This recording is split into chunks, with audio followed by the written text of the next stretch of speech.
বাথরুমে উলঙ্গ হয়ে গোসল করা যাবে কিনা, মোবাইলে অশ্লীল ছবি বা ভিডিও নিয়ে নামাজ পড়লে কি নামাজ কবুল হবে, খাবার খাওয়ার সময় কি মাথায় কাপড় দেওয়া আবশ্যক, মহড়া না দিয়ে স্ত্রীর কাছ থেকে মাপ চেয়ে নেওয়া যাবে কি, 4 রাকাত বিশিষ্ট নামাজের প্রথম বৈঠকে তাশাহুদের পর দুরূদ পড়ে ফেললে করণীয় কি, মসজিদের পাশে কবর দেওয়ার বিশেষ কোনো ফজিলত আছে কিনা, ওযু ছাড়া হাদিস শরীফ পড়া যাবে কিনা, শরীরে ট্যাটু আঁকার ব্যাপারে কি বলবেন, স্বামী স্ত্রী একত্রে নামাজ পড়ার সময় স্ত্রীকে একামত দিবে, টিস্যু বা ঢিলা ব্যবহার না করলে নামাজ পড়লে হবে কিনা একটু জানাবেন, ফরজ গোসল কারণবশত বিলম্বে করলে কোনো গুনাহ হবে কিনা, বিদায় বলার সময় ভালো থাকবেন বলা যাবে কিনা, টয়লেট থেকে বের হয়ে কি ওযু না করলে গুনাহ হবে, নামাজের সময় গা হাত পা চুলকায় আমি কি মুনাফিকের কাতারে চলে যাচ্ছি। আমি আর এক মুহূর্ত বিলম্ব না করে আপনাদের প্রশ্ন উত্তরের আলোকিত ভুবনে প্রবেশ করতে যাচ্ছি। ফেরদাউস সালাম লিখেছেন, নামাজের সময় গা হাত পা চুলকায় আমি কি মুনাফিকের কাতারে চলে যাচ্ছি। না, মুনাফিকের কাতারে যাচ্ছেন না। আসলে অনেকে আছে যে সালাতের সময় অন্য কোনো কাজ পাচ্ছে না, তো এই জন্য শরীর চুলকায়। আপনি সালাতের অর্থ যদি বুঝেন, মর্ম বুঝেন, সেটার দিকে খেয়াল করে যদি আপনি গভীরভাবে সালাতের প্রতি মনোযোগী হন এবং সালাত আদায় করেন সেরকম মনোযোগের সাথে, ইনশাআল্লাহ দিলে আপনার এই সমস্ত মনে আসবে না। তবে এটার কারণে আপনি মুনাফিকের লক্ষণ নিজের মধ্যে আছে এমনটি মনে করি আপনি মন খারাপ করার কোনো কারণ নেই।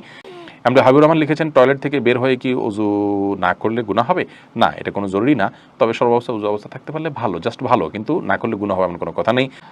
হারুনা রশিদ লিখেছেন, বিদায় বলার সময় ভালো থাকবেন বলা যাবে কিনা। ভালো থাকবেন এটা বলাতে বড় কোনো অসুবিধা নেই। মুসলমান যখন ভালো থাকবেন বলেন, এর উদ্দেশ্য হলো যে আল্লাহর কাছে দোয়া করি আপনার জন্য ভালো থাকেন, এটা উজ্জ্বল থাকে। কিন্তু আপনি উজ্জ্বল করার জন্য আর জিনিস খুঁজে পান না, আল্লাহ নামটা কেন উজ্জ্বল করবেন। আপনি বলবেন আল্লাহ আপনাকে ভালো রাখুন, এভাবে বলবেন। এটা বলা সন্দেহাতীতভাবে উত্তম এবং উচিত। তাছাড়া ভালো থাকবেন এটা সেকুলার শব্দ, যে আল্লাহর প্রতি বিশ্বাস রাখে না সে এই ধরনের কথা বলতে পারে, বা যিনি বিভিন্ন ব্যক্তির উপরে সত্তার উপরে বিভিন্ন ধরনের মানুষ ব্যবহার করতে পারে এই ধরনের শব্দ, সেকুলার শব্দ যেটাকে বলা যায়, এটা আমরা কেন বলবো। একজন মুসলমান, আমার বিশ্বাসের জায়গাটা তো ক্লিয়ার, ভেরি ক্লিয়ার, তো আমি সেখানে বলবো আল্লাহ আপনাকে ভালো রাখুন। তবে হ্যাঁ, ভালো থাকবেন যদি আপনার মনের উদ্দেশ্য থাকে যে আল্লাহ আপনাকে ভালো রাখবেন, এটা উদ্দেশ্য নিয়ে আমি বলছি ভালো থাকবেন, তাহলে সেক্ষেত্রে আপনার জন্য এটা বলা গুনাহের বিষয় নয়। এমনি শাকিল ইসলাম লিখেছেন, টিস্যু বা ঢিলা ব্যবহার না করলে নামাজ পড়লে হবে কিনা একটু জানাবেন। আপনি যদি পবিত্রতা অর্জন করেন পানি দিয়ে এবং ভালোভাবে করেন, আপনি নিশ্চিত হন যে আর পেশাব বের হয়নি, তাহলে সেক্ষেত্রে আপনার নামাজ হয়ে যাবে। আপনার পবিত্রতাটা নিশ্চিত করাটা হলো মূল বিষয়। জুলকারনাইন আপনি লিখেছেন, ফরজ গোসল কারণবশত বিলম্বে করলে কোনো গুনাহ হবে কিনা। গোসল বিলম্ব করলে কোনো গুনাহ হবে না, তবে ফরজ গোসল যদি আপনি দেরিতে করতে চান, পরবর্তী ফরজ নামাজের আগে আগে আপনাকে করে ফেলতে হবে। আর মাঝে যদি অন্য কাজ করতে চান, রাতে গোসল ফরজ হয়েছে, আপনি ফজরের নামাজের আগ মুহূর্তে গোসল করবেন, তাহলে মাঝে অন্য কাজের জন্য, এমনকি ঘুমানোর জন্য ওযু করে ঘুমানোটা হলো সুন্নাহ, নবী সাল্লাল্লাহু আলাইহি ওয়াসাল্লাম এটি করতেন, এটি করা ভালো। বাকি গোসল তৎক্ষণাৎ করে ফেলতে হবে এমন কোনো বাধ্যবাধকতা নেই। গোসল ফরজ গোসল না করে অন্য কাজ কাম করলে মেয়েদের উপরে অনেক রকমের প্রেশার আমাদের সমাজ থেকে আসে, তো এটা উচিত নয়। এটা ছেলে মেয়ে সবার জন্য ইসলাম জায়েজ রেখেছে, উযু করে তিনি অন্য কাজ করতে পারেন, কিন্তু যথাসম্ভব দ্রুত ফরজ গোসল করে, ফরজ যেহেতু রয়েছে দ্রুত গোসল করে ফেলতে পারে, সেটা ভালো। কিন্তু অন্য কাজ করা যাবে না এমন কোনো কথা নেই। মেজরুল ইসলাম লিখেছেন, স্বামী স্ত্রী একত্রে নামাজ পড়ার সময় স্ত্রীকে একামত দিবে। না, স্বামী স্ত্রী একত্রে যদি জামাতের সাথে সালাত আদায় করেন, তাহলে সেক্ষেত্রে স্বামী নিজে একামত দিবেন, তিনি নিজেই ইমামতি করবেন। স্ত্রী একামত দিবেন, স্বামী ইমামতি করবেন, ব্যাপারটা কিন্তু সেরকম নয়।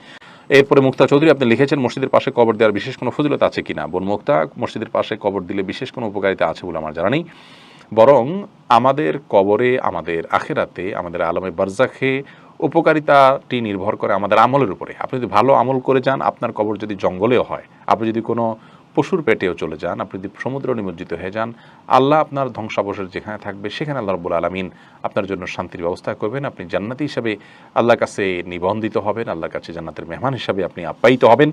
কিন্তু আপনার যদি আমল খারাপ থাকে, তাহলে মসজিদের পাশে কেন, মসজিদের ভেতরে কবর দিলেও কিন্তু তার দ্বারা আপনি উপকার লাভ করবেন না। এরপর সামিতা জেরিন আপনি লিখেছেন, ওযু ছাড়া হাদিস শরীফ পড়া যাবে কিনা। জি, হাদিস পড়তে পারেন, হাদিস পাঠ করার জন্য ওযু এটা জরুরি নয়। ইসলামিক বই পুস্তক পড়ার জন্য ওযু জরুরি নয়। ওযু জরুরি হবে কোরআন কারীম যখন স্পর্শ করবেন পাঠ করার সময়, সেটি মুখস্থ পড়লে কোরআন শরীফ তেলাওয়াত করার জন্য আপনার মুখস্থ ওযু থাকা জরুরি নয়। মোহাম্মদ ইসলাম রুবেল আপনি প্রশ্ন করছেন, বাথরুমে উলঙ্গ হয়ে গোসল করা যাবে কিনা। ভাই রুবেল, বাথরুমে উলঙ্গ হয়ে যদি কেউ গোসল করেন, তাহলে তাতে কোনো বড় গুনাহ বা কবিরা গুনাহ হবে না, বড় কোনো পাপ হবে না। তবে এই কাজটি অনুত্তম এবং ভালো নয় আমাদের জন্য, জাস্ট এইটুকু আমরা বলতে পারি।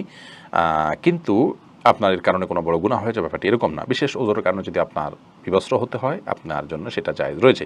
এবং নবী রাহিমাহুল্লাহ সহিহ মুসলিমের সরার মধ্যে তিনি ব্যাখ্যার মধ্যে তিনি লিখেছেন যে গোসল করার সময় লুঙ্গি বা গামছা বা এই জাতীয় কোনো কিছু দিয়ে গোসল করাটা হলো উত্তম, এতে কোনো সন্দেহ নেই। তবে যদি প্রয়োজন হয়, তাহলে সেক্ষেত্রে উন্মুক্ত করে অর্থাৎ আপনার সম্পূর্ণ বিবস্ত্র হয়ে গোসল করা জায়েজ আছে।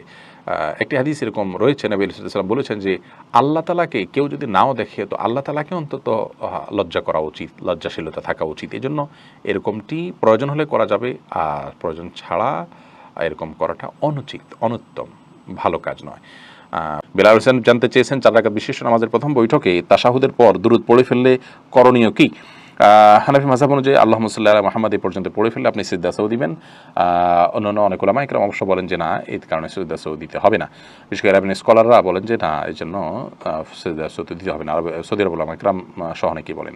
আর রাশেদ খান লিখেছেন মহারণা না দিয়ে স্ত্রীর কাছ থেকে মাপ চেয়ে নেওয়া যাবে কি? স্ত্রীর কাছ থেকে মহারণা না চেয়ে মাপ চেয়ে নিলে সেটা জায়েজ হবে, কিন্তু আপনি বিয়ের আগে থেকে প্ল্যান করছেন যে আমি রাতে বাসর রাতে স্ত্রীর কাছ থেকে মাপ চেয়ে নেবে, এটা তো ছোট লোকই, এটা তো স্পষ্ট ছোট লোকই। আপনাকে বিয়ে করতে গিয়ে বলেছে যদি আপনি মহারণা দেওয়ার ক্ষমতা না থাকে, হ্যাঁ আপনি দেওয়ার ক্ষমতা ছিল, প্ল্যান ছিল, কোনো কারণে হয়ে উঠলো না, আপনি তখন মাফ চান, একটা ব্যাপার। সন্দেহাতীতভাবে আপনার স্ত্রী যদি আপনাকে সন্তুষ্ট চিত্তে মাফ করে দেন তাহলে মাফ হয়ে যাবে। সূরা নিসা 24 নম্বর আয়াতে আল্লাহ বলেছেন ওয়ালা জুনাহা আলাইকুম ফিমা তারাদাইতুম বিহি মিন বাদিল ফরিদা, অর্থাৎ নির্দিষ্ট মহর ধার্য করার পর তোমরা যেটা উপরে সন্তুষ্ট হবে উভয় পক্ষ, সেটাতে কোনো অসুবিধা নেই। বাকি মৌলিকভাবে যদি স্ত্রীর কাছে আপনি মাপ চান, তিনি যদি মন থেকেই মাফ করে দেন আপনার মাফ হয়ে যাবে ইনশাআল্লাহ। এরপর সাদিয়া বিনতে আজাদ লিখেছেন খাবার খাওয়ার সময় কি মাথায় কাপড় দিতে আবশ্যক? না বোন, খাবার খাওয়ার সময় আমরা মাথায় কাপড় দিতে বাধ্য নই, কারণ হাদিস আমাদেরকে এরকম নির্দেশ দেয় না যে ছেলে হোক, মেয়ে হোক, নারী হোক, পুরুষ হোক, খাবার সময় আমাদেরকে টুপি দিতে হবে। অনেকে দেখা যায় খেতে বসলে টুপিটা তালাশ করে, আমার টুপিটা দাও আমি খেতে বসবো। অনেকে মনে করেন মাথায় কাপড় দিয়ে তারপরে খেতে হয় না, এমন কোনো বাধ্যবাধকতা নেই। খাওয়ার সময় আপনার মাথা খালিও থাকতে পারে, ঢেকেও আপনি খেতে পারেন, এ বিষয়ে কোনো বিশেষ নিষেধাজ্ঞা নেই। রদ্দুল মুখতারি লেখা হয়েছে যে ওয়ালা বাসা বিল আকলি মুত্তাকিয়ান ও মাকসুফার রাসি, অর্থাৎ গ্রহণযোগ্য মত অনুযায়ী উন্মুক্ত মাথায় অর্থাৎ খালি মাথায় বসে খেতে কোনো অসুবিধা নেই। আব্দুল মতিন আপনি লিখেছেন মোবাইলে অশ্লীল ছবি বা ভিডিও নিয়ে নামাজ পড়লে কি নামাজ কবুল হবে? নামাজ কবুল হয়ে যাবে, কিন্তু মোবাইলে ছবি, অশ্লীল বা হারাম কোনো কিছু নিয়ে যদি আপনি সালাত আদায় করেন তাহলে সেক্ষেত্রে আপনি আল্লাহ রাব্বুল আলামিনের সামনে দাঁড়াচ্ছেন, সে অবস্থায় আপনার যে মন মানসিকতা থাকা উচিত সেটি হচ্ছে না। আর এই অশ্লীল কোনো কিছু আপনার মোবাইলে যদি থাকে, খারাপ কোনো কিছু যদি থাকে, তাহলে সেটা সালাতরত অবস্থায় থাকলে সেটা যেরকম অপরাধ, ঠিক একইভাবে সালাতের বাইরেও সেটা থাকাটা আপনার জন্য অপরাধ। বিধায় এর কারণে সালাতে কোনো প্রকার ব্যাঘাত হবে না। সালাতে যদি আপনি মনোযোগ দিয়ে সালাতের যে অন্যান্য শর্ত আছে সেগুলো আপনি পূরণ করে সালাত আদায় করেন তাহলে সালাত তো হয়ে যাবে, বাট এই হারামটা আলাদা একটা আপনার জন্য ক্ষতিকর, আপনার সালাতের মধ্যে মনোযোগ নষ্ট হতে পারে। সেজন্য মোবাইল থেকে হারাম জিনিস এমনিতে সরিয়ে ফেলা উচিত, তবে সালাতের এটার কারণে কোনো ক্ষতি হবে না। মিজানুর রহমান আপনি লিখেছেন শরীরে ট্যাটু আঁকার ব্যাপারে কি বলবেন? এখন দেশে ব্যাপক হারে ট্যাটু বেড়ে গেছে। খুবই গুরুত্বপূর্ণ একটি প্রশ্ন ভাই মিজানুর রহমান। নবী আলাইহিস সালাম অভিসম্পাত করেছেন লানাল্লাহুল ওয়াশিমা ওয়াল মুস্তাওশিমা, যে নিজে কারোর শরীরে ট্যাটু এঁকে দেয় তার প্রতি আল্লাহ লানত বর্ষিত হয়, আর যিনি কাউকে দিয়ে ট্যাটু আঁকায় তার প্রতি আল্লাহ তাআলা লানত বর্ষিত হয়। এই জন্য এই কাজটা খুব জঘন্য এবং ভয়াবহ অপরাধ।